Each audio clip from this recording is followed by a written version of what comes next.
Pozdrav društvo, u ovom klipu sam želeo se dotaknem teme oko mainstream naslova, u želji da vam pomognem da sami zaključite da li su oni dobri ili loši. Iako je većina mainstream animea precenjeno, smatram da oni imaju jako veliku ulogu. Svaki fan animea je počeo sa takvim naslovima. Nije bitno da li se posle toga opredelio na stare klasike ili je nastavio sa mainstreamovima. Balkanski mentalitet je takav da ljudi misle da su stručni u svemu i da sve znaju. Tako danas imamo dosta samozvanih anime stručnjaka, koji populjuju 70 ili 80% anime naslova i smatraju da su njihovi argumenti validni, jer kako oni kažu, odgledali su dosta anime serijala. Osuđuju druge jer recimo vole takozvane mainstream naslove, ulaze u svakake konverzacije u cilju da ispadnu pametni ili komični, to jest, bar pokušaju. Jedino u čemu se slažem sa njima je ta rečenica koju često izgovaraju, da ne možeš biti anime fan ako si odgledao samo Naruta. Ali svakako ne podržavam njihovo osuđivanje ukusa drugih ljudi. Svakako da bi ovi kvalitetniji, a pritom manje poznatiji anime serijali trebao imati veću pažnju, ali to nije razlog da se drugi naslovi vređaju.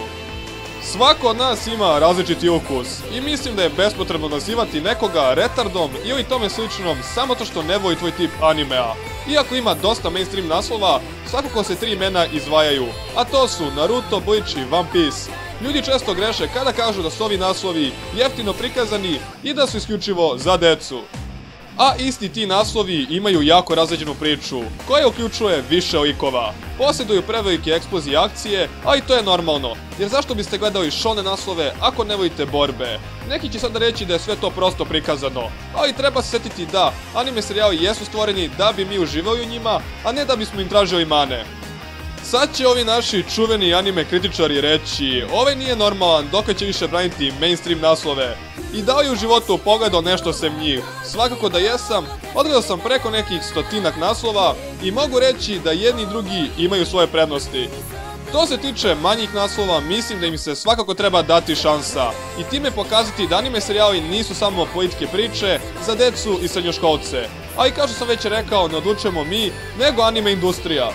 I ona je ta koja treba da im otvori vrata na svetsko tržište. Što se tiče mainstream naslova, potpuno se slažem da mnogi nisu toliko dobri kao što se priča, ali svaki od njih ima svoje trenutke.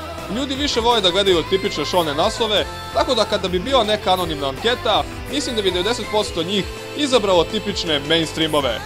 Glavni problem kod toga je što tu nema raznovrsnosti i na neki način sprečava ljude da saznaju da postoje ovi manje poznatiji, a pritom dosta kvalitetniji naslovi. A sada se vratimo na prvobitno pitanje. Mainstreamovi mogu biti i dobri i loši.